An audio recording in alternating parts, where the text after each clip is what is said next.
Okay, I'm going to go ahead and introduce Chrissy.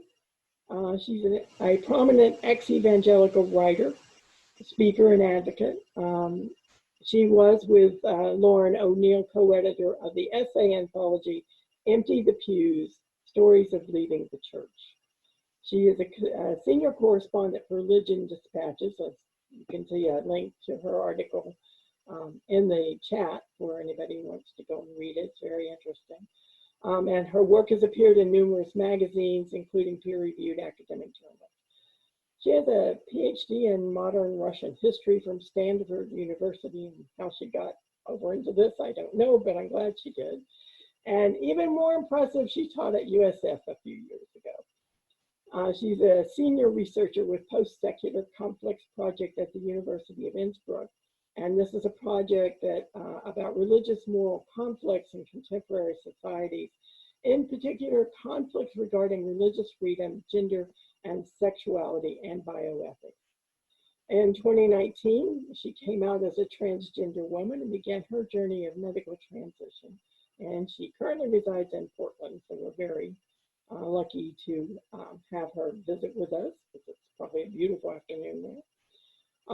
She has asked that we hold our questions until she finishes, so please make notes of anything you want to ask or put them in the chat, and please remember to mute yourself. So Chrissy, it's all your floor. Well, thank you so much, Judy, for that warm introduction. It's my pleasure to be joining you all with Atheists of Florida this afternoon. And it's fun to have that Tampa connection, because I did live there for 3 academic years. The 2016 academic year, and well, when you work in academia, you kind of think in academic years rather than calendar years. And then, the last year that I worked there was 2017 to 2018. I was teaching in my field of modern Russian history, also in the Honors College, doing some creative theme classes in there, including on apocalypse and utopia. That was fun to do. I really like the Honors College at USF, and it's a great part of the Tampa community. So yeah, it's always nice to get to interact with folks in Florida again, and particularly that part of Florida, since that was a big part of my life for 3 years. Judy, when we first started talking about, me giving a talk for Atheists of Florida, Judy suggested that maybe I would tell some of my own story, that maybe it might be interesting to make it sort of personal. And I thought, okay, I'll think about how to do that, because, I'm a pretty open book on a lot of this stuff. I haven't written a whole lot about my experience of gender and gender transition yet, and maybe I will someday.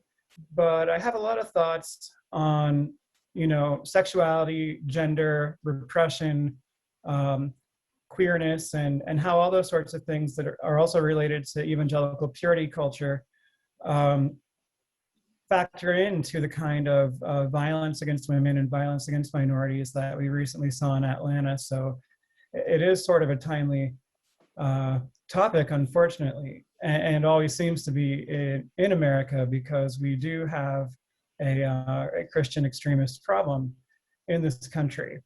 So I'm going to talk a little bit about what some of the issues are with being indoctrinated from childhood in this kind of conservative Christian environment.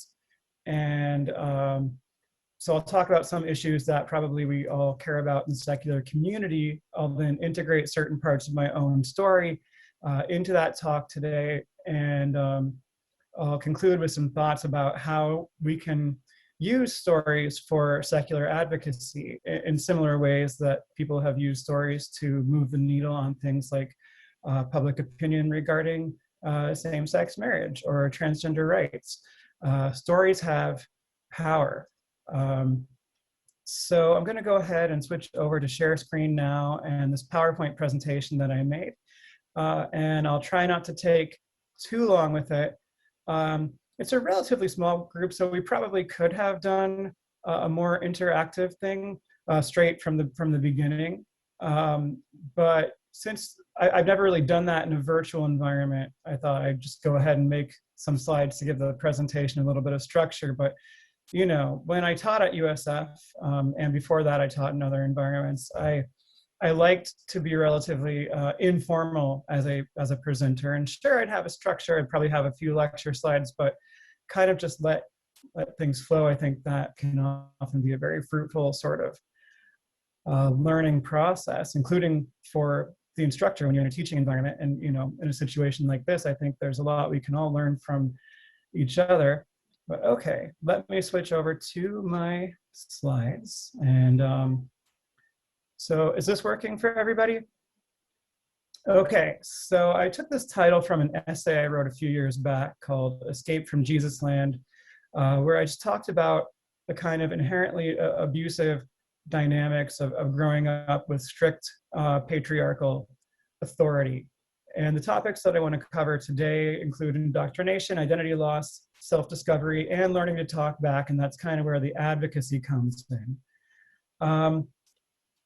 Let's see now, how do I switch the slides? There we go. So this is just a screenshot from that essay that I published on June 14th, 2018, just on my own blog. It's been one of the most popular essays on that blog. Subtitle, as you can all see, on recognizing evangelical abuse and finding the strength to reject the faith of our fathers, which after some serious childhood indoctrination, which in my case included Christian schools for almost my entire elementary and secondary education, can be a very difficult thing to do. There's a whole lot of family pressure, social pressure, and also when that's been your entire social environment, where do you get social support outside of it? Or how do you find yourself when you spent your whole life being told this is who you are, but also somehow feeling that it isn't and can't be who you are, that you don't quite fit in. So here is just a kind of example of what went on in the Christian schools that I grew up with, a little quote from the essay. In my early years at Heritage Christian School, that is, and yeah, that name is a code word, one wall in the elementary building was emblazoned with "Blessed is the nation whose God is the Lord," an excerpt from Psalm 33:12. And we knew what that meant. And what that meant was that it was our job to try to get the mandates of the biblical worldview enshrined into law. And so specifically, that meant banning abortion, getting official prayer and Bible reading back in public schools, as that was recognized as unconstitutional by the Supreme Court in the 1960s. And of course, trying to keep queer people from having equal rights. Those were sort of the most important things of what it would mean to be a Christian nation. And this was drilled into our head from a very young age.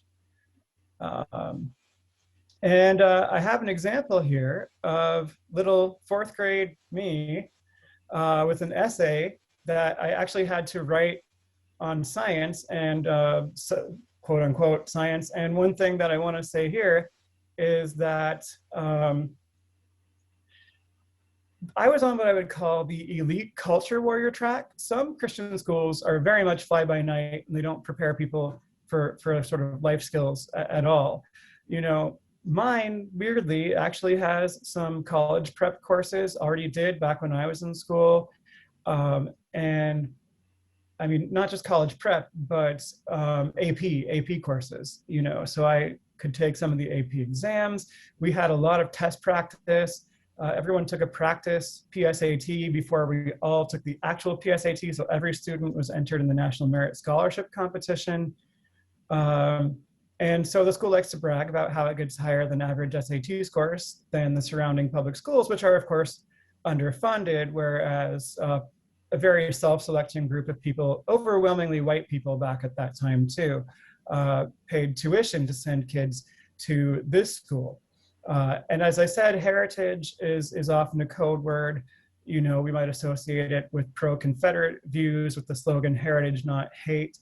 And indeed, Heritage Christian School was founded in the 1960s. This is when a lot of Christian schools started being founded. And those that were founded, particularly in the South, were explicitly founded as segregation academies, with people arguing that they wanted to have whites-only schools as part of their sincerely held religious beliefs. And the federal courts only finally rejected that view in the 1980s, that you don't get to have an exemption there. You don't get to have federal funding or tax exemption if you have racial discrimination in your school. So, you know, that wasn't officially what my school was about, but it was also sort of about that. It's much more racially integrated now, and I'm not entirely sure how that works, to be honest, because just a very right-wing place where you're basically told in the classroom that good Christians vote Republican all the time because we must ban abortion and keep queer people from having rights. So anyway, I don't think this is probably, I don't know how readable this might be to all of you, but this silly little writing assignment that I did was, these are the kind of talking points that they taught us to say about evolution. You know, I wrote here that evolution couldn't happen because of the law of entropy. Well, I didn't understand entropy or thermodynamics in 4th grade, but this is what they told me to say. Then, of course, I cite the Bible. Then on the next page, I repeat the tired old myth that Charles Darwin had a deathbed conversion. You know, they taught us in this school demonstrably false things. So I have the hashtag there, hashtag Christian alt facts for Christian alternative facts. These schools still today teach children completely false things, but they also teach you how to craft a relatively formally sophisticated argument. And in the case of those that, like my school, value academic performance, because they want to turn you into, you know, an entrepreneur, a doctor, a lawyer, someone who can fund missionaries, someone who can fund, you know, hate groups like Focus on the Family or the Alliance Defending Freedom, or someone who can work in those groups. So that's what I call the elite culture warrior track. And I don't think that you should be able to do this to kids in schools. You know, I think it's not right. And it actually is a serious problem because we do have public funding for the teaching of alternative facts in many Christian schools across the country through vouchers. There was a great detailed report on this in the Huffington Post that came out in 2017. And from the data in that report, we can conclude that there are approximately 2,400 non-Catholic Christian schools in the United States that receive public funding and that use curricula that teach just false things about history and science. Give you some examples here. This was a visual from that article that Rebecca Klein published in the Huffington Post, and it was an animation. So I just made different slides for each part of the animation. So little pop-ups come up and show you what some of these Christian textbooks by Rebecca and Bob Jones publishers, what they teach. So this one calls evolution a destructive faith, common Christian right talking point that evolution is religion or philosophy and not science. This one says Jews plotted to kill Jesus. Yeah, that's pretty anti-Semitic. This one calls slavery Black immigration. These are just examples of how they twist the history that you get in these schools. You get a very Christian nationalist version of history. And then here's a quote from that article just talking about, you know, what this young woman who was quoted in the article was taught, that dancing is sin, that gay people are child molesters, that mental illness is a function of satanic influence. These are all common evangelical beliefs. I was taught many of the same things.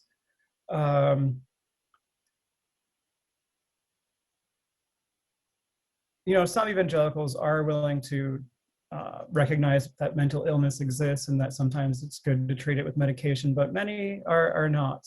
And then again, from Escape to Jesus Land, as a 5, 6, 7-year-old child, adults at church and school functions were already leading me to conclude that liberal was an antonym for Christian because Democrats murder babies and abortion is a literal Holocaust, which again is a quite anti-Semitic way of framing that, to appropriate Holocaust imagery for their anti-choice politics, but they do it all the time. It's a whole thing. It's another thing that we could talk about if anyone wants to.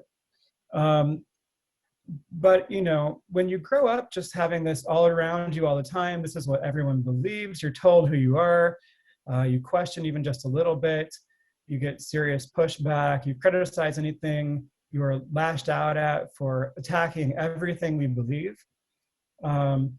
And a lot of this has to do with what George Lakoff called the strict father-family model. If any of you are familiar with his cognitive science research on how we frame concepts like freedom, concepts that we use in our politics, he talks about how liberal politics are a reflection of a nurturing family metaphor, and conservative politics are kind of a reflection of a strict father-family metaphor.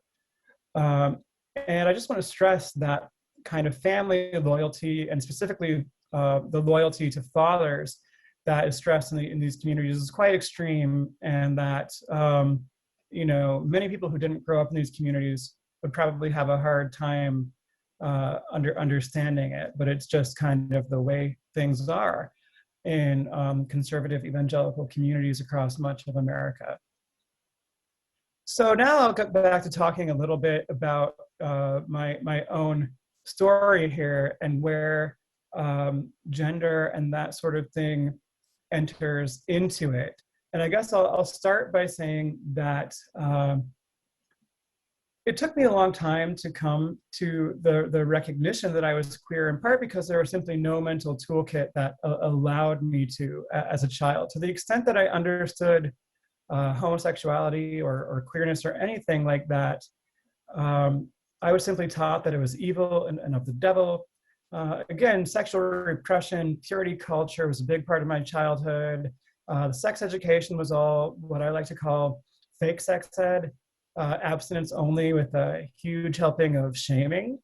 I was pretty much coerced, along with my entire 7th grade class, into signing a purity pledge at Colorado Springs Christian School in 1994. And I, of course, would have agreed at the time that, it's immoral to have sex before or outside of marriage. But even then, I remember just feeling like there was something very manipulative about what was happening. But so as a kid, I always felt off and different, but I could never really tell you why. So I just became a kid who lived in their head. And that did, I think, help me, ironically, to achieve academic success. But I also had privilege and opportunities to do that many kids in even more extreme Christian schools, or Christian schools that simply don't actually teach subjects like writing and mathematics well, which mine did, they don't get those kind of opportunities.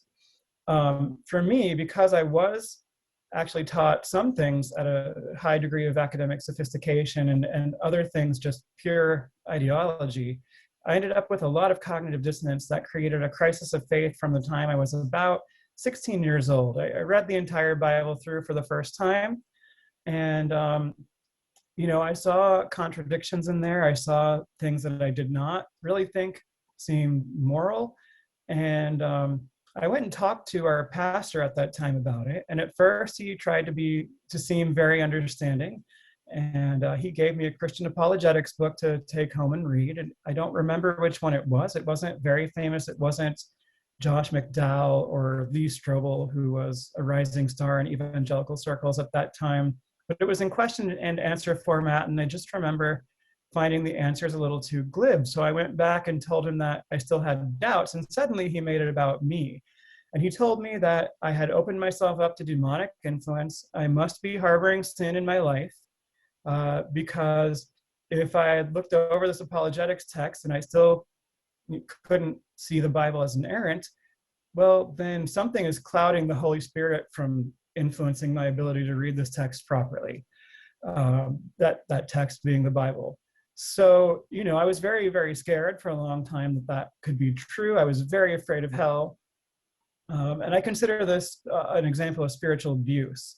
You shame someone for their doubts, but that is very common in evangelical environments.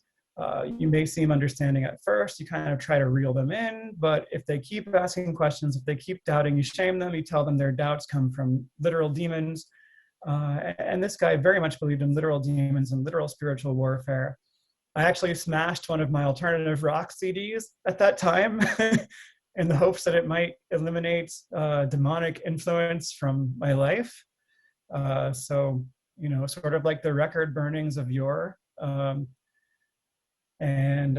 Yeah, it just, I was very conflicted for a long time. And I think part of it was that I was so afraid of being wrong. And that fear was also just kind of inculcated in me from a very early age, the fear of literal hellfire, of hell as eternal conscious torment. The one thing that I will give that pastor credit for is that he did tell me that hell might just be annihilation of the soul, because that's, more humane than eternally burning, which, I mean, I guess it is, but that's a low bar. So anyway, when your whole life has been this attempt to make you be something that you can't be, when you start to deconstruct that, to borrow a term from postmodern theory, and one that's also popular now in circles where people are breaking away from conservative Christianity, you really have no idea who you are, and you have to sort of figure it out. And so I spent over a decade having very frequent suicidal ideation and thinking myself of an impossible person who shouldn't exist, because I simply, could not deal with how I was breaking away from my family's religion and politics. It was just so strongly instilled in me that you can't do that. And yet I also couldn't be authentic to myself and my own commitment to truth and values as I understood them, and stay in the fold like that. So it's hard to explain how emotionally agonizing that was. And I just kind of wrestled with it into my early 30s. And I would say that I was, frequently haunted by fear of hell still up into my 30s, though not as often as I had been in my 20s. Even long after I stopped believing in it. I mean, if you'd asked me at age 25, do you believe in hell? I would have told you no.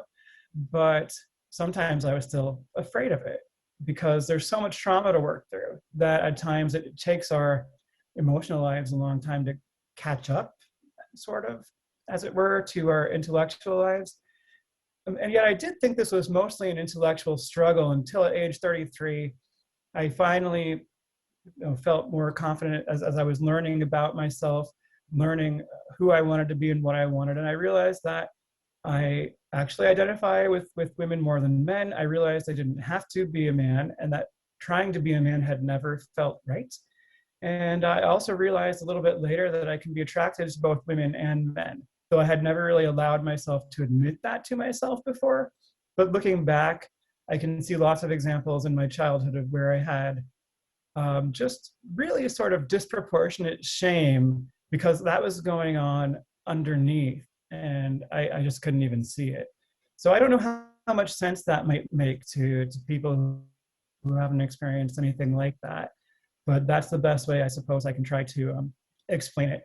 And around the same time, and years before I came out publicly as transgender, I did start speaking out publicly about evangelicalism and about things that are wrong with evangelical subculture. Basically, I finally accepted that I had to do that, and just let the chips fall where they may. I had started doing some writing for popular audiences. And I was going to just risk, my whole childhood social network and see what happened. And, I have actually ended up in a fairly good place in terms of my relationship with my parents. A lot of people don't. In a situation like this, a lot of people end up being cut off by their parents or having to cut their parents off. So I'm lucky it worked out that way, but I certainly couldn't have been sure that it would. In fact, I remember one time when I was growing up, and I was either in my late teens or early 20s, and so, young adulthood, I guess. And I watched Fiddler on the Roof with my parents. And then afterward, I asked them if they would cut me off if I married a Jewish woman. They got so angry at me because they had no idea how I could even ask the question. And yet, I never really could believe them as a kid when they said they would love me no matter what, because the ideology that they taught me and that I was also just taught and absorbed in the evangelical environment taught me that what they say is unconditional love is actually very, very conditional. So I really didn't know. And my parents were super offended that I asked the question. I think it's pretty funny now. Anyway, I was not actually able to start gender transition until 2019, the year I turned 39. And here are just some examples of, where I've gone since. And overall, I like, the progress that I've made. I would like to be able to dye my hair again, as you can see in the early pictures here, but I can't because of the pandemic, but hopefully soon. But, anyway, we can talk a little bit more about what transitioning has been like if anybody really wants to. But now I kind of want to end on a couple of notes regarding what telling our stories, I think, can do for secular advocacy and how maybe we should go about that. Just some suggestions. Some of them may be controversial, and of course, I'd be happy to discuss them. We don't all have to agree. But I do think that we really need to fight the kind of fundamentalist indoctrination that takes place in Christian schools and Christian homeschooling environments. It's very difficult to do because there are a lot of tricky questions about parents' rights versus children's rights, and also just about where government intervention may do more harm than good. And I certainly don't have perfect answers on this, but I do think we could probably mostly or all agree on the issue of public funding for Christian indoctrination is really something that we should fight to see made unconstitutional. It is unconstitutional, but the courts are currently stacked against that view. I also want to say I've published some work on how radical Christian right-wing organizations have been exploiting pandemic conditions to recruit people into the kinds of homeschooling programs that can be sources of radicalization. And again, just thinking of current events, not only was the Atlanta murderer from this kind of background, but so was the Poway synagogue shooter. The Austin bomber was a Christian homeschooled kid. So I think there is a pattern there, and most of American society considers it too taboo to face that pattern. But one thing I think that would be valuable to do would be to advocate for the United States to ratify the United Nations Convention on the Rights of the Child. We are the only UN member state that has failed to ratify that convention. Doesn't mean that all those who have ratified it actually live up to it, of course, but I think ratification would be a good thing, and it is something that is fiercely opposed by the Christian right. We need to advocate for secular standards in accreditation so that people who care about accreditation, will actually have to use better textbooks than the ones that are currently used in Christian schooling and Christian homeschooling environments. Perhaps we could push for it to be seen as neglect if children are not given textbooks and education that's up to that standard. Though again, this is difficult, and most of the battles here will have to be fought state to state because of the messy structure of American federalism. Locally can be important to try to have some influence as well. And one important thing to do, and certainly in a state like Florida, where vouchers are a big problem, and where public schools can be very hit or miss, is to run for school board. And then, yes, advocate for the sensible regulation of homeschooling. And I think that should include things like making sure that homeschoolers are not subjected to medical neglect, that they see a doctor at least twice a year, that they also have other meetings with mandated reporters just to make sure that they're not being abused. I don't think those would be over-the-top interventions from the state, though some people may disagree. But now just on the issue of stories, I think that we can make progress by leveraging the power of social media and just the connection that human stories make with other people to change hearts and minds. And this is something that is usually necessary for the expansion of civil rights. So if we want to think about children's rights to not be subjected to educational neglect, to have the chance to learn everything about, say, evolution and science, for example. I think stories are going to be part of changing that. And there are a lot of people who are now trying to tell those stories with hashtags like Expose Christian Schools, for example, on Twitter, and Expose Christian Homeschooling. And I'd like to see more things like that, and in the hopes that it would eventually get the media to pay more attention to the issue, because there are a lot of ex-evangelicals today telling our stories, and sometimes still feeling like we're not heard, but feeling that we missed out on a lot of things in our childhoods, and we're damaged psychologically by a lot of things from our childhoods, and that if we're going to talk about Christianity in the United States, that should be part of the discussion. Now, here's some things that I think that help for secular people to leverage the power of stories. We don't want to forget nuance here. This might be the most unpopular opinion I have on the issue, but I don't think blanket anti-theistic statements are helpful at all. So, even when I talk about Christianity, I try to avoid talking about all Christianity, because some of it is quite liberal and inclusive, and I make a point of working with both secular organizations and religious social organizations that are interested in working with someone like me, and they do exist. I've been involved with an interfaith center in Indianapolis and with Christian Theological Seminary.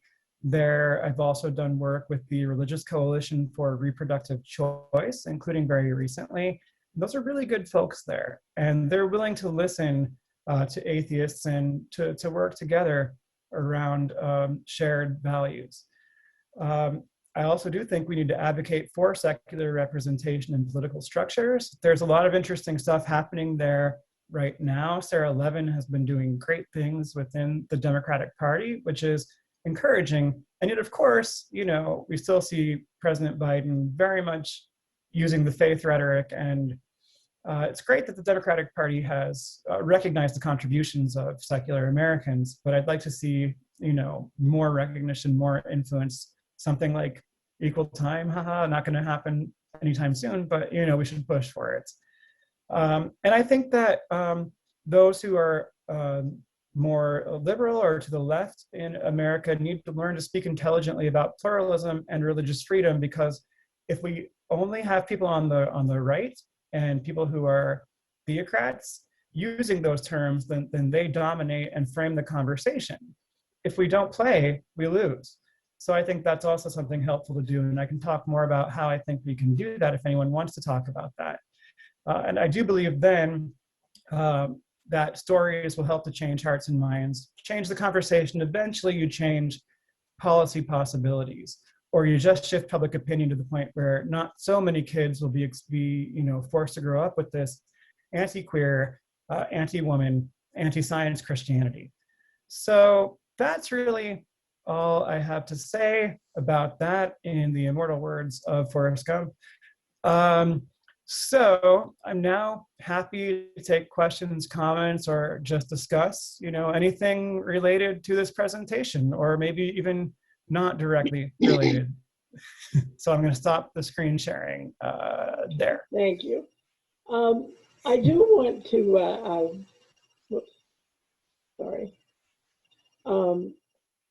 talk a bit about the Empty the Pews, because that seems to me a lot about storytelling, and I've not read it, so I'm just going on some things that I have read about it, and I apologize for not having read it. But I do think that I just watched this movie, I Pastafari, which I don't know if you've seen it, but I'd never heard of it before. And I haven't seen it, I'm afraid. And Daniel Dennett is interviewed in there, and he talks about the importance of storytelling and sharing our stories in changing people's minds about atheists and atheism and society in general being more secular. So I'd like to hear more about the Empty the Pews and how that process went, and a little bit about that. Sure, absolutely. And in Thanks an for act of sharing that. Thanks. shameless self-promotion, I just dropped the Amazon link Yes, to the thank book you. in the chat. But yeah, let me say a little bit about where the Empty the Pews slogan came from. It started as a hashtag in August 2017, and it just was something that I came up with spontaneously on Twitter in the moment because I was angry about the Christian right's basic, either silence or just kind of justifying the racist writing that happened in Charlottesville. The Unite the Right rally and the violence in which Heather Heyer was killed, and so you had evangelical leaders like Franklin Graham either say nothing about it, or like Robert Jeffress, who is pastor of First Baptist Church Dallas, which well into the 60s was a very segregationist church. He went on CBN, Pat Robertson's network, right, Christian Broadcasting Network, and sat down with one of their main interviewers and told them Trump does not have a racist bone in his body. And it's so unfair for everyone to say that this is racist and Trump is a racist, because Trump had just made his very fine people on both sides comments, right? So some very fine Nazis there carrying tiki torches and chanting "Jews will not replace us" in Charlottesville. So I knew from personal experience just how much of this toxic ideology is inculcated in evangelical churches. And they would deny till they're blue in the face that they're racists, but they would support these kinds of expressions of racism, and they would support Donald Trump and go on TV and tell people that he doesn't have a racist bone in his body. So I said, if this is the kind of church that you're going to, maybe we need to leave those churches, or if we have already left them long ago, let's tell our stories of leaving. And I came up with the hashtag Empty the Pews. And for a while there, a lot of people did tell stories with it of why they had left toxic Christianity. And it was a wide variety of people who shared stories. And I emphasized at the time that this hashtag does not have to be anti-religious. I don't see it as anti-religious across the board. I see it as targeting a very specific kind of religion, Christian fundamentalism. And evangelicalism is fundamentalism. Sometimes it's just fundamentalism with better PR and slightly nicer rhetoric around the edges. So some of the people who use the hashtag are still Christians, but they've gone on to churches that focus on social justice. Maybe some are Unitarians now, or some are neo-pagans, and some are atheists and agnostics and so forth. But I made it very clear that as far as I was concerned, the hashtag is for anybody who is from this kind of background and wants to expose it. And that was where I started hashtag advocacy. And then a few years later, my friend Lauren O'Neill and I, who had met at Stanford, we ended up co-editing this anthology of personal essays by people who left various kinds of conservative Christianity, including evangelicalism, the LDS Church, Mormonism, and conservative Catholicism. And it's not just a collection of sort of, here are the intellectual reasons that I left. It's a collection of personal essays. They are deeply emotional. A lot of people maybe in atheist communities, I think, sometimes resist, this idea that we maybe should be putting emotional things out into the public sphere. But I think you're going to actually reach a lot more people that way if we talk about how our emotional lives and our identities and our intellectual lives are interconnected. So these stories, they actually they land in different places. There is one good essay in there that is an anti-theist essay called A Better Dream, and we decided to end with that one by Isaac Marion, who is mostly a science fiction writer.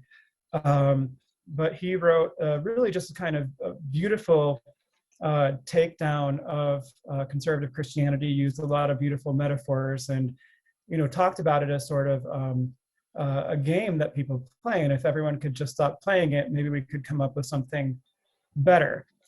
So we have that kind of voice in there, and then we also have voices of people in there that are you know, now I moved on to a kind of very different, looser sort of faith, or, well, I'm very ambivalent about God now. I don't really believe in him, but sometimes I kind of do. Or we let all that stuff be in that book, because we thought it was actually just important to kind of highlight people's real experiences. And we put a lot of emphasis on diversity of different kinds in there, including, you know, people who became sort of staunch atheists and agnostics and people who didn't, but also, you know, racial and gender diversity and so forth. And Lauren and I are currently working on a follow-up volume to that, where we're going to go to even sort of more fringe fundamentalisms, and also just groups outside Christianity, like ultra-Orthodox Judaism, hoping to have some ex-Muslim essays, and kind of try to, you know, continue the ex-fundamentalist dialogue, expand that conversation. And it's related closely to conversations around children's rights. Because, you know, for a lot of these people, we're unpacking what happened in our childhoods and what we think was wrong with that. So Empty the Pews, you know, after that initial round of storytelling on social media, it kind of just stuck around on Twitter as kind of a protest hashtag. People use it when the Christian right does something horrible, or, you know, when there's another story of sexual abuse in the Southern Baptist Church or the Catholic Church. People tweet those stories with the hashtag Empty the Pews. Should I answer the questions that are in the chat box? Judy? Can't hear you. Yes, I was muted. Never mind. There's a few questions in the chat box. There's not a whole lot, but there was, I'd like to go ahead and let Jim ask his while I get that, pull out some things that were sent to me privately, and also what's in the public chat box. Okay, I'll make sure that I do get to that then, but okay. Sure. Jim, I'd like to speak to a lot of the issues that you have raised, because they are of particular interest to me as an activist, an atheist activist, and also as a human rights activist. One of the things that I really picked up on here at the tail end of your presentation was the decrying of blanket anti-theism.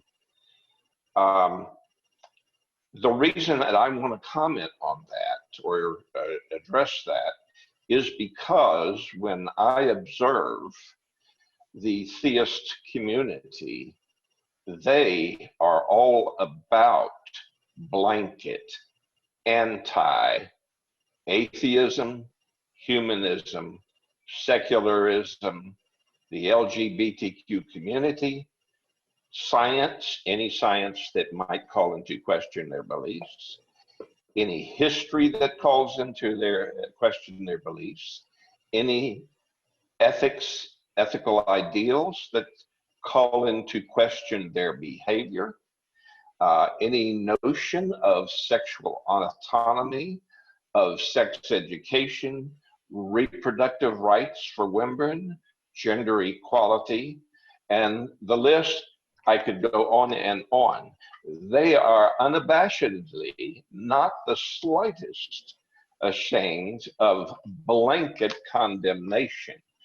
And so I see a standard, a double standard, because they would readily condemn me for making blanket condemnation of their standards of ethics and inclusiveness and their behavior, their hate crimes against humanity. And that's exactly what I call them, because that is what they are. They destroy lives, they damage lives of people who are different only because they are different.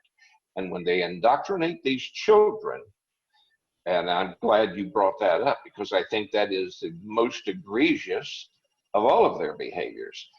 When they indoctrinate their children to continue these abuses, these crimes against humanity, they need to be challenged, and they need to be challenged at every turn, and they need to be challenged forcefully. Can we then, Not with, Chrissy, address some of your concerns, Jim, please? yeah, I'm going to stop right now. Okay, good. Thank you. Well, I certainly hear you there. There are a lot of theists who behave that way. In America, there are mostly Christians. Certainly, there's some of that patriarchy and anti-LGBTQ views among Christians of color and in the Black church. On the other hand, the Black church has, very important history of fighting for civil rights. And most of the pastors that I have worked with and found that it's been really productive to work with them are African-American pastors. And they do see my identity as valid. And they are willing to give atheists a seat at the table and treat us as equals. So I'm not calling for a double standard. In the writings that I put out on things like pluralism, and I see someone asked a question about that in the chat, and I'll drop some links in there. I made a little infographic about pluralism that I can point people to. I'm calling for reciprocity, and in some cases, just a kind of choosing your battles sort of ethos. You can certainly have the idea that religion overall does more harm than good, and still work with religious people who are working to do good in the world and who do respect you and treat you as an equal in society. And I also want to say that, religion is actually a very difficult thing to define, and that when we define it basically as false beliefs or beliefs that cannot be proven, that's actually a very Protestant Christian way of thinking about religion. For example, if you look at Jewish communities or Buddhist communities, there's a lot more diversity in terms of even things like, do you need to believe in God at all? Or is this just a kind of useful set of rituals and practices and grounding for community and an interesting framework for processing values that you happen to like? So even in Orthodox Jewish communities, many of them, it is perfectly fine to be an atheist and a practicing Jew. And so when I talk about nuance being necessary, I'm not trying to save Christian supremacism, which I think needs to be dismantled, but I am also saying that, not only is it, not all Christians, but also not all of religion is Christianity, and not all religion even requires belief in God. So some religion is compatible with pluralism and human rights, and frankly, some is not. Fundamentalism is not, and that includes fundamentalisms across, different kinds of faiths. So I'm not calling for the tolerance of intolerance. You can only tolerate intolerance to a point, or, as Karl Popper pointed out, you end up with intolerance taking over, right? Which is exactly why, I think we need to be so vigilant against people like those white supremacists who marched in Charlottesville, because yes, on the one hand, yeah, free speech. On the other hand, if you're not careful, people like that will manipulate concepts like free speech and also freedom of religion in order to take those freedoms away from everybody else. So to navigate pluralism in a healthy way in a democratic society, we have to have, equality. We have to not let any one group dominate any others. At the same time, and I recognize that many of us have very legitimate anger toward religious people who have done a lot of harm. Pragmatically, we do need to realize that there are religious people on our side on these issues, and we actually need them on our side, and I think we need to be talking to them. So that's really where I am there. Let me find a few things to drop in the chat link with respect to what I mean when I say, we should learn to talk about pluralism, and that maybe we should go lighter on the anti-theism.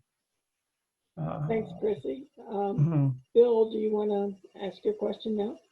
Noteworthy? Yes. Thank you, Chrissy. This is a very good topic for our group to consider, and you obviously have studied this to a much greater extent than most of us have. My question is sort of a historical one, and I'd be very interested to know your view of where we are in the cycle of Reformation and Counter-Reformation. And it seems to me that over the last 150 to 200 years, we have been in a period of Reformation. And the historical perspective about race, religion, diversity, all of that has been challenged in ways that prior to 1800 just could not have happened and never did happen. And so here we are today with religion under attack at every turn, and they are counterattacking as hard as they can. And I would just be interested to know your perspective on that. Sure. Well, so I am a part of this post-secular conflicts project, though I don't have an affiliation with the University of Innsbruck itself, but just with the academic project. And, you know, it may be the last technically academic peer-reviewed university type thing I ever do, or it may not. I'm not entirely sure, because I'm mainly a freelance writer now. But in the post-secular conflicts project, there's a lot of interesting, and the literature that we've been reading, as well as the stuff that we've been producing, there's a lot of interesting reflection on the secularization thesis, you know, as part of modernization theory. And there are many people now who see with, you know, this backlash that you're talking about from fundamentalist religious communities, if you look at the Islamic Revolution in Iran, and the rise of the Christian right in the United States, the rise of the Orthodox Church, again, in post-Soviet Russia. By the way, how American evangelicals and European conservatives, Catholics, and even Protestants work with the Orthodox Church, and how those groups network to pursue anti-human rights goals is one of the main topics of the post-secular conflicts project, and something that I published policy research on myself. So that's an important topic. When you want to talk about Russian influence, it's been a big topic over the last few years. You know, the Orthodox Church plays an important role. But yeah, this kind of backlash has led people to question whether modernization is inevitably accompanied by secularization, and what exactly that means. And, you know, my own sort of take on it is that I don't think that religion is ever just going to fade away and disappear, or it's highly unlikely. But I do hope that we can curtail the political power of fundamentalism. And that's where I see the backlash right now doing the most damage. And, you know, you can look at this from more of a framework of secular politics as well. You're right that after periods of human rights gains in history, we often see severe backlash. So I mean, go back to the French Revolution, and then look how it became the French Empire under Napoleon, and then it's a republic again, and then it's an empire again.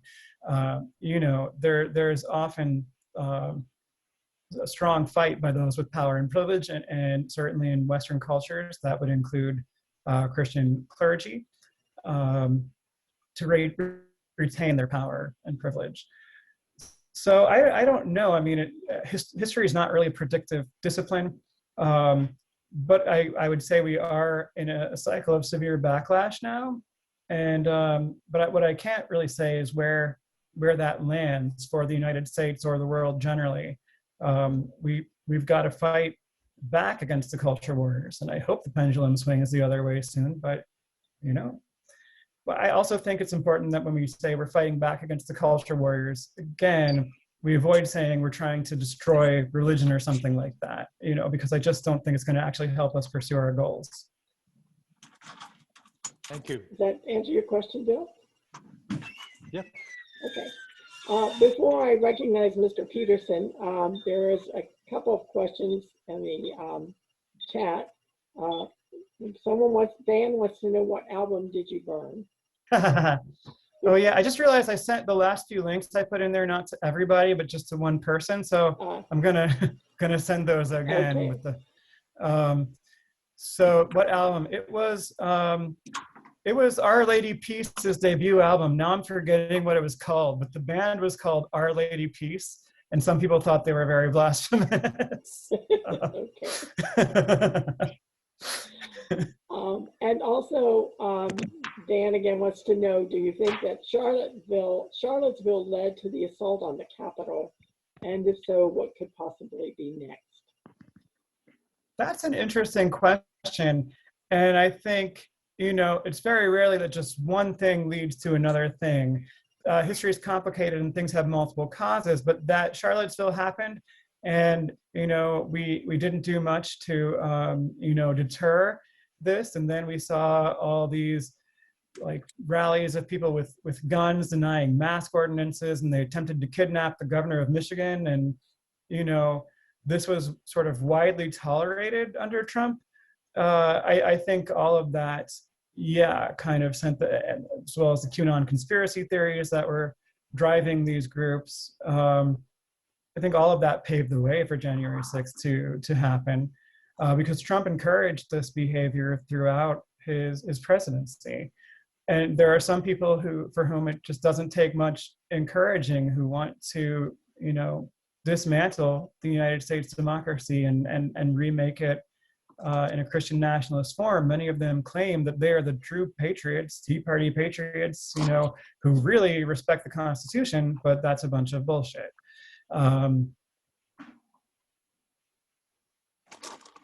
It's a very strange reading of the Constitution in any case.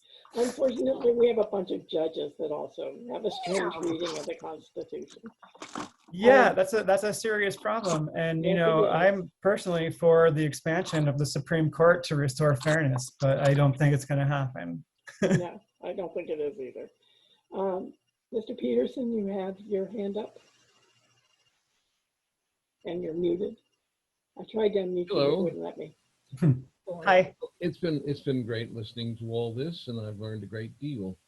I understand that you did your doctoral thesis in Russia, and I was wondering, given your presence there over some period of time, if you observed anything that would lead you to believe that the experience of Russian culture and history offers us any clues as to our own social and religious, if you will, evolution. I really like that question a lot. So, let me give you a little background there. I did most of my studying for my PhD not in Russia, but in Palo Alto, California, at Stanford. But I did spend a lot of time in Russia. And then after I finished my PhD in 2012, when I was on the academic job market and there was sort of nothing in America, and I was perfectly open to the idea of some more international travel, I had a job offer to go and teach at an institution called the Russian Presidential Academy of National Economy and Public Administration in Moscow. Yeah, one of those great Soviet acronyms, well, post-Soviet, but so in fact, they had consolidated two what had been Communist Party schools, but one was, more of the late Soviet liberal sort of communist bent, and the other was more of the sort of classic statist, somber, grim classic communist party that you might think of, apparatchiks. So there was what was called the Academy of National Economy, that was the more liberal one, and the Academy of Public Administration, that was the more conservative one in the Soviet Union. Some years into post-Soviet history, they merged those two together. And so it became RANHIGS, or RANIPA in English. RANHIGS stands for Российская Академия Народного Хозяйства и Государственной Службы при Президенте Российской Федерации. Well, you can see why they use a lot of acronyms over there. So that was a very interesting time to go to Russia, but my experiences of going to Russia start all the way back in 1999. And in fact, if you want to read the story of that, it's my own essay contribution to Empty the Pews. And this is something that it's still a little embarrassing for me to talk about all this time later, but I went there as a short-term evangelical youth missionary on 2 times actually, in 1999 and 2000. My crisis of faith was pretty intense by that time, particularly by the second time, but I kind of hoped that And I was giving it one last ditch effort, to save my own faith by trying to convert other people, but it ended up completely undermining my faith because I observed a lot of things that really shattered my heroic image of missionaries. But that's another story. So yes, and I spent time in Russia, of course, during my PhD studies. I also taught English in Vladimir, Russia from 2004 to 2005 before I went to grad school. And so I have a pretty extensive history of spending time in post-Soviet Russia. And it's been very sad for me to kind of watch the way that it's become increasingly authoritarian and sort of traditional values, as Putin likes to say, or theocratic authoritarian, with a lot of influence of the Orthodox Church there in kind of setting the tone on some things and controlling certain legislation, like the decriminalization that just happened of domestic violence and so forth. The Orthodox Church always has a hand in that sort of stuff, and they've even started weirdly making some headway and putting some restrictions on government funding for abortion, which is very, very new in Russia, where, and this isn't healthy either, but in the Soviet Union, they focused a lot on the guns and not the butter, right? Because they sort of had to, while at the same time claiming that they had the best country in the world and, all of that. They never caught up to the United States on consumer goods production. And so a lot of people couldn't get condoms or contraception in the Soviet Union. So a lot of women got a lot of abortions. It was just sort of how it was done, and that persisted into post-Soviet times. And so to actually put any restrictions on abortion at all, and they're still very proud to have universal health care there, although it doesn't always work particularly well. And it's kind of changing too, where there's more possibilities for insurance and private clinics and things on the market, but in a very sort of messed up and uneven way. So, to put any restrictions on it at all is quite a radical move to see happening in the Soviet Union, so that post-Soviet Russia, so that they've, they've made a little headway there. It's just actually really kind of shocking. But lessons for ourselves in my experience of observing Russia. The last time that I spent in Russia, well, it wasn't technically the last time, but the last time I spent a long period of time there. Living there from 2013 to 2015, I had a front row seat for the major changes, geopolitical shifts of the recent years. I was there when Russia annexed Crimea, and I saw the uptick in nationalism. It was quite uncomfortable. I mean, I would not be immediately recognized as an American on the streets there. So it wasn't like a lot of it got directed at me. When I spoke, people could also tell that I had an accent, but they couldn't place it as an American accent, which was good. Because when I first started going to Russia, like everybody in Russia wanted to meet Americans, and then, once things really started to change there around 2013, there's a lot more anti-Americanism again than there used to be. And Putin is also trying to capitalize on that old Russia-United States rivalry. And one parallel that I do see there, even though we've had a much stronger economy than the Soviet Union and then post-Soviet Russia,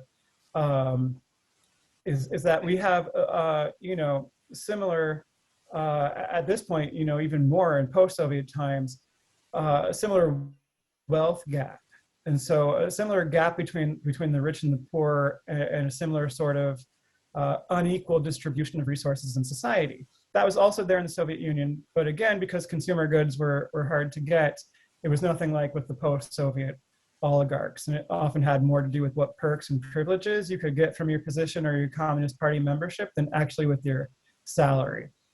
In the Soviet Union, it simply would never ever happen that a CEO makes something like 300 or 400 times what an average worker makes, which is quite common in the United States. But in post-Soviet Russia, it's gone through the roof. And it's come along with, this reinvention of the sort of Christian Russian Empire ideology that you might associate with someone like Dostoevsky. but it's just kind of the flip side of the Soviet coin. It's all about Russian greatness. And within that kind of what I would call sort of toxic patriotism, you have a lot of flourishing conspiracy theories, you have a lot of xenophobia. It's in many ways actually similar to what I have observed in the United States. And I think that both Russia and us in post-Soviet times have been in sort of an identity crisis. Who are we without the Cold War? And I think all these decades later, we still have not really figured that out. And that is a messy place to be. And so it's leading to, I think, to some poor consequences in both countries. And I'll give you some examples of things that I actually think are very similar about Russians and Americans, and which sort of is why I suppose our countries have the history of being sort of frenemies, or they make good frenemies.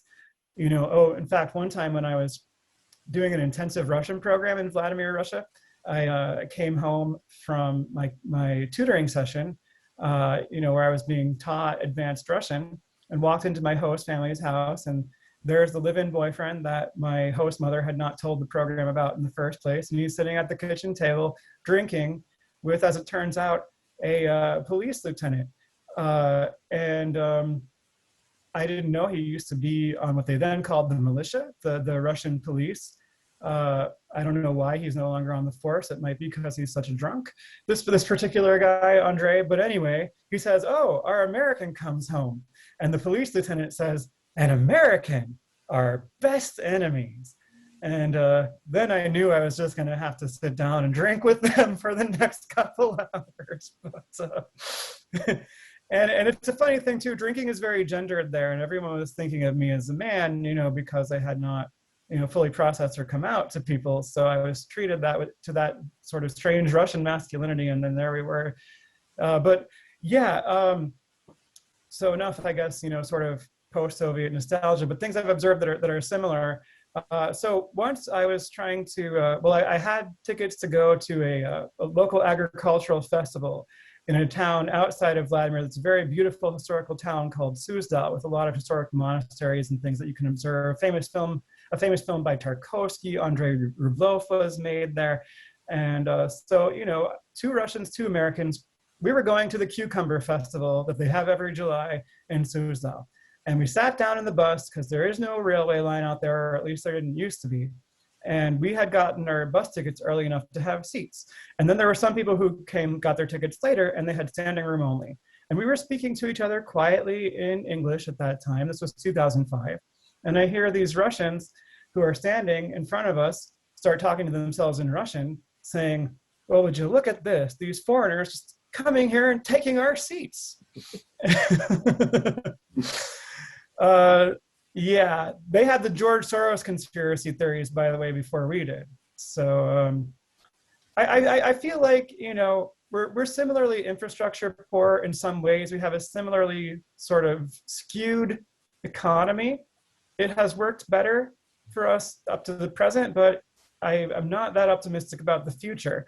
And I feel like both us and post-Soviet Russia are in this kind of post-Cold War ideological hangover of, this idea of being the two world's great powers is something that a lot of Russians and a lot of Americans have a hard time letting go of, and it feeds into the conspiratorial mindset and the toxic, masculine politics with dictator wannabes like Trump and Putin coming to power. May I just ask one more small question?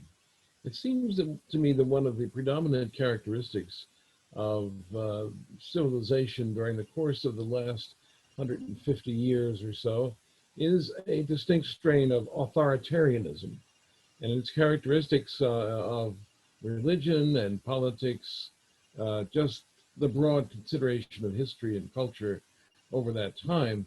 And still to this day, one of the most dangerous things that we're presently experiencing is the resurgence of authoritarianism in this country. Do you think that should be one of our main targets? I think that is a serious concern. And so it's hard to target something as broad as authoritarianism, but in a word, yes, I do. I think we need to be watching for the erosion or the direct rolling back of civil rights and human rights, because it absolutely is happening. And very often we do see a hegemonic religious institution behind that. Sometimes it's very kind of diffuse, like in the United States, where, well, we actually do have certain organizations, Protestant and Catholic, like Opus Dei on the Catholic side, or the many Christian right lobbies that are more Protestant, like the Homeschool Legal Defense Association or Alliance Defending Freedom, that have a lot of influence. So there are certainly specific organizations that are pushing for a more authoritarian America that we need to have on our radar, so we can strategize about how to oppose them politically. And on the global stage, yeah, I mean, there are just huge questions about how do we promote human rights in this time of rising authoritarian backlash. It's tricky. Thank you. Yes, it is. Thanks, Jim. Joe Reinhardt? I need that. Yes, I hate to belabor the obvious, but I think there's one thing that if you had to pick something that would be the most powerful leveler that would reduce the influence and power and voice of the religious right, that would be taxes. Any movement towards people more willing to begin to pressure the government to make these parasites pay their own way? It's a difficult question. I mean, we've seen some Democratic politicians raise the possibility, so I think it's not a bad thing to raise. I certainly think one area where we can fight this battle and maybe win, maybe starting at the state levels, is with the voucher funding of Christian schools and other religious schools. I mean, that's and maybe federal funding for these religious schools in general if they're going to discriminate on the basis of sexuality or gender. Many of those schools have Title IX waivers. So I think if you start to look at that from a policy standpoint, then there's very possible policy solutions that could be fought for.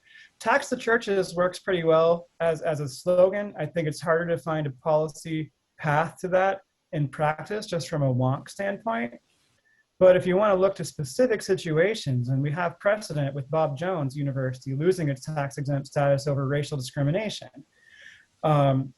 So there's a lot of federal money taken for schools that nurture this kind of religious authoritarianism. And here I'm using the term schools broadly. Federal and state money going to Christian colleges and universities, many of which push anti-science, anti-women, anti-LGBTQ ideology on their students. I think it's still a very big giant to slay in America. It's an uphill battle, but I think that's the front that maybe we fight on. And maybe we could work to overturn the Johnson Amendment as well, but you also got to think about enforcement, and it's very rare for the IRS to enforce the rules that we already do have. So if they would just enforce the rules a little more, that might work as well, but you definitely see huge outcry that we'd have to find a way to Almost defuse. every state in the union has a Blaine Amendment in their constitution. All they have to do is enforce the existing law. It's pretty clear. Nobody gives any money to any religion, any way, for any reason. That's pretty clear. Yeah, I mean, well, if the Supreme Court would allow that to stand, but given recent cases, I don't think it will at the present moment. Well, We'll have they're to, being racist or anti-religious, of course, which it wasn't. well, right. I mean, that whole issue of public schools were originally anti-Catholic is actually true, but it's a really bad rationale for making policy now, because obviously the situation in public schools has changed quite a bit. Whether that's true or not, you still ought not to be required to pay to indoctrinate other people's children. Oh, I 100% agree with you. I agree with you, not Justice Roberts, on the issue. Unfortunately, To say nothing of Alito, but yeah, the courts have been quite not on our side on that issue. The Supreme Court even said that vouchers were okay, and as you know, we have a terrible time with that in Florida, and it's getting worse. So I encourage everyone to contact their Congress people, because they're in session and they're moving forward with a lot of bills that are very destructive to the public school system. Maybe we could storm the Capitol. Right. Oh yeah, they'll definitely let us in.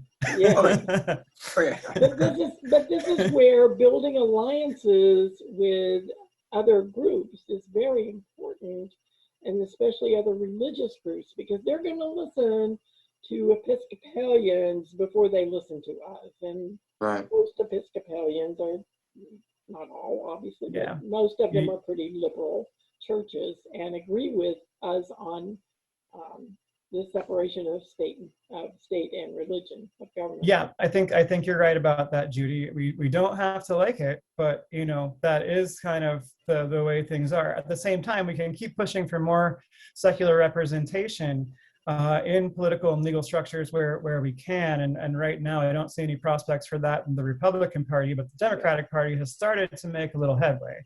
A So, so let's keep pushing. Yeah. Last year, I submitted a recognized religious freedom day to our city or our Hillsborough County Commission, and they refused to even consider it. And I'm sure it was because it came from an atheist group. But yeah, we have to keep pushing. Jim Young, you had something else? I wanted to touch again on these crimes against humanity. Everybody recognizes that the Holocaust, of course, is a crime against humanity because of the atrociousness of it.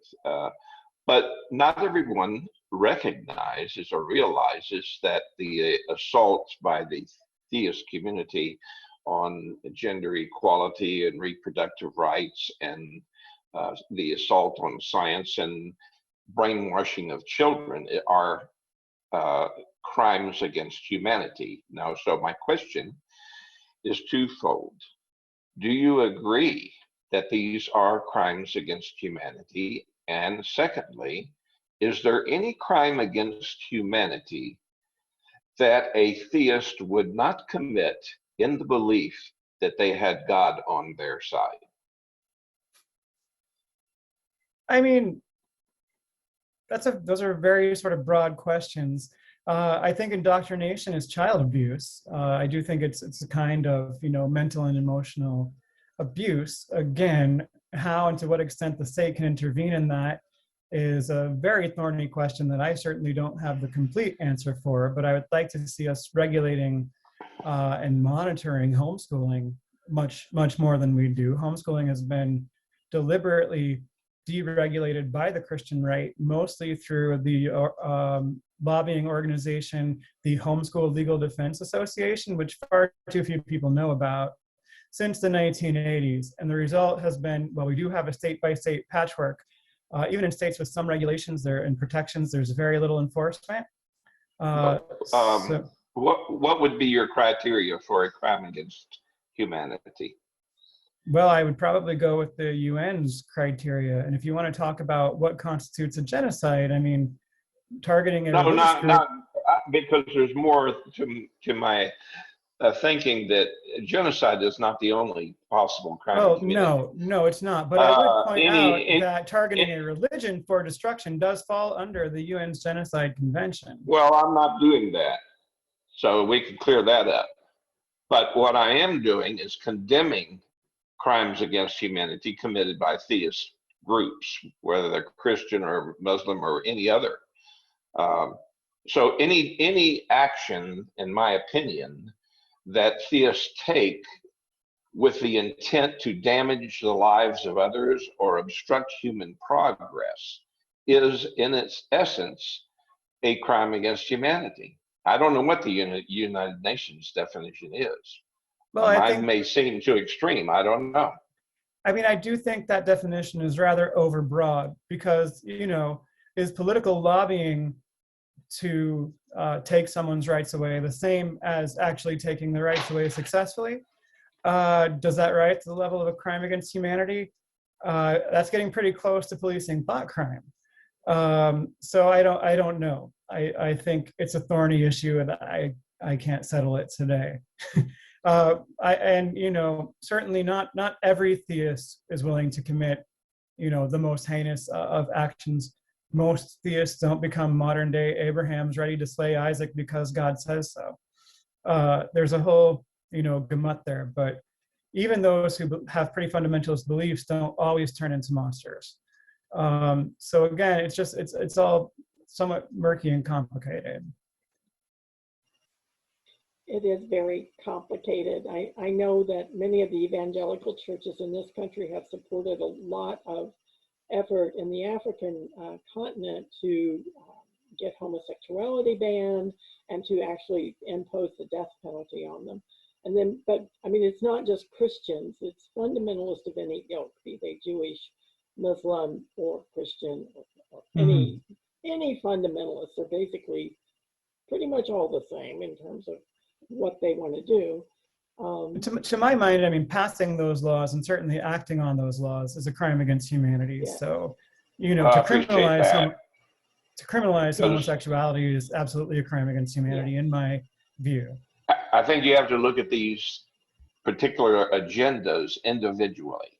So if there's an agenda to, for instance, to pass blasphemy laws and subject people to death or imprisonment because of what they say, we would have to look at that and determine, is that really a crime against humanity? Because we are in fact destroying human rights. We are in fact damaging lives of people who are different. We are in fact damaging human progress, and we are in fact prohibiting freedom of conscience.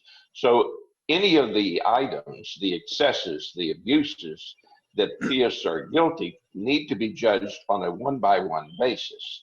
My war is not against belief. My war is against the actions taken because of belief, because people do act on their beliefs. Thank you, James.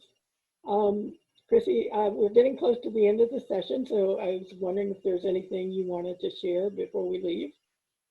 I think I missed that question way back earlier about the Overton window, which is just a political science term that refers to the window of socially acceptable discourse around a particular topic, right? So how do you make concentration camps possible? It starts by talking about them, it starts by using dehumanizing rhetoric, right? For example, and then the Overton window will move such that these things become thinkable that weren't thinkable before, right? So the Overton window can move in such a way that makes good policies for human rights more possible, or in a way that makes them less possible. So when I talk about using our stories to shift the Overton window for secular advocacy, I mean that we want to shift it in ways that allow for more freedom of conscience and for the realization of human rights.